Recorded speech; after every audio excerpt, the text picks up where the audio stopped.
Welcome to part 2 of the Live from Abbey Road and Panasonic story.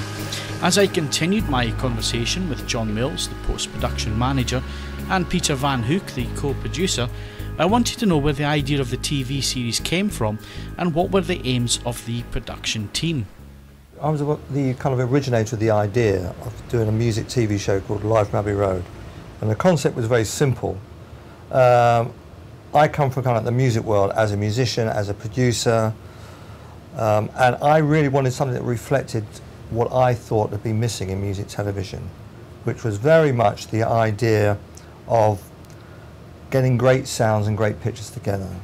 And the idea of the show was, how do you get great performances out of great artists? Well, in most music TV shows, they put them in a TV studio, etc., and that's not very conducive to making music.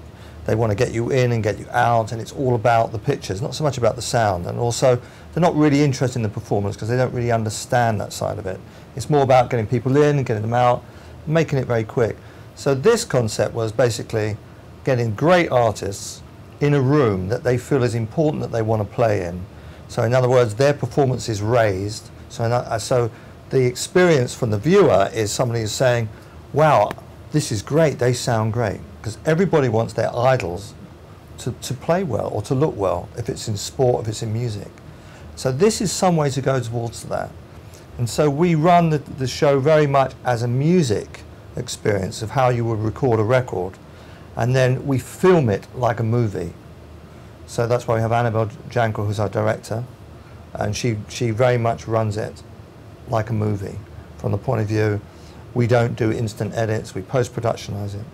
So we post-productionize it like a record, and we post-productionize it like a movie.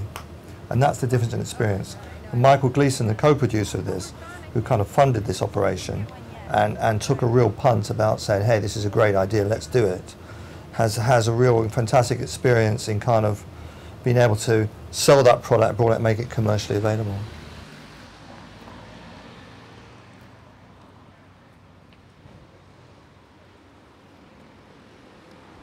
Yeah, the reason it was at Abbey Road Studios is because the idea of doing a television show, for me, was if you're going to do a music television show, go to a place that understands music.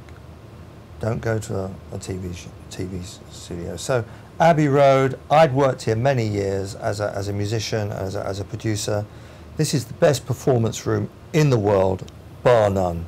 This can do anything you want to do as far as music, from a nose flute to a huge orchestra to Led Zeppelin or whatever. This place has done it, been there. So it's a fantastic place, and it's all about the music here. So musicians come in here, you know, it's a familiar experience, and every musician in the world wants to play Abbey Road. Yeah. You know, it's the biggest venue for them in the world.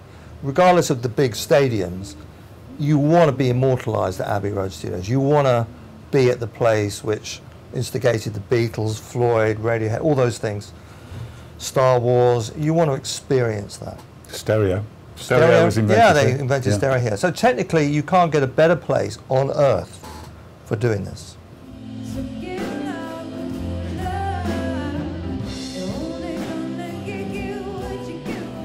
How do we persuade them to get great performances? Can I answer this one? Because Peter's the person who is really at the forefront of that, and as he said, he's been a musician for a long time. He understands musicians and he understands music, and he runs it like a recording session, and the artists really love that. And I've been involved in music videos for many years, and I can tell that when these artists come in, the way Peter treats them, they see it as a completely different experience than they've had before when they've been recording TV shows. If they do a take, they can listen back to it. If they want to do it 2, 3, 4 times, Peter will let them do it, and he does it very quietly, without shouting at anyone. But he does get these performances, and I think that's a lot to do with it, is the fact that he is a musician and he really understands how musicians think and how they want to get their music out there, really. And also we hope to develop the show to actually have some more unique kind of collaborations in the future. Which we did actually do this time with, well, Herbie Hancock. Herbie Hancock, definitely. With different vocalists, which was a great thing to do. And we've done a few more. Teddy Thompson and Martha Wainwright did a duet together. So yeah, we want to develop that side of it. But we try and be a very eclectic show. We're not aiming, I think I'm right in saying this, aren't I? We're not aiming our show at a teen audience particularly. We're aiming it at people who we hope love music really, and we try and feature, you know, new acts, iconic acts, singer-songwriters, and mix it all up. You know, give people something that they don't necessarily get very often when they watch a music TV show. Yeah, I think every music TV show, we've always wanted to have a big mainstream music TV show that everyone can enjoy. There's got to be a bit of discovery in it as well. You know, you suddenly see somebody think, oh, I didn't know they were like that. I mean, that's part of the thrill of it. Oh, I didn't know I liked Mary J. Blige, but actually when you see her performance you go, God, I really like this. So there's some excitement about some discovery. And we discover as well, don't we? I mean, it happens with us. You know, get an artist going, well, I don't really like them, and then you film them here and you go, wow, you know, they're great. You know, I've got a whole different outlook on that artist now. So we hope that comes across to other people as well. Yeah. I think that there's a real excitement too about actually getting great artists in, giving them a creative place, and then finding out to 3 hours that actually they get that concept and they suddenly think, wow, you know what, we could really do something special here, and then really turn it on. And then everyone gets excited because every musician is there really to really get off themselves. That's the whole concept. It's like, wow, I was great that day.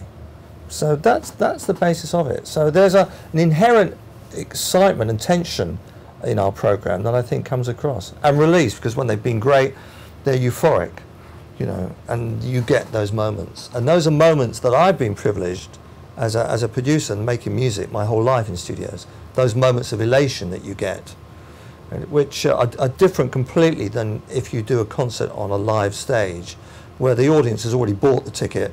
They're going to just applaud, and you know it's going to be easy. You just go on, and you know they love you anyway. Here it's more about self-expression, and if you can get that self-expression that really comes across, it's very involving and exciting. So we have ambitions to be the best music show and the greatest music TV show on earth. That's the ambitions. So that's what we strive for. I don't want to sing shit else. Nothing else today. I just want to get on the train and go to Paris, go to my lush, posh suite.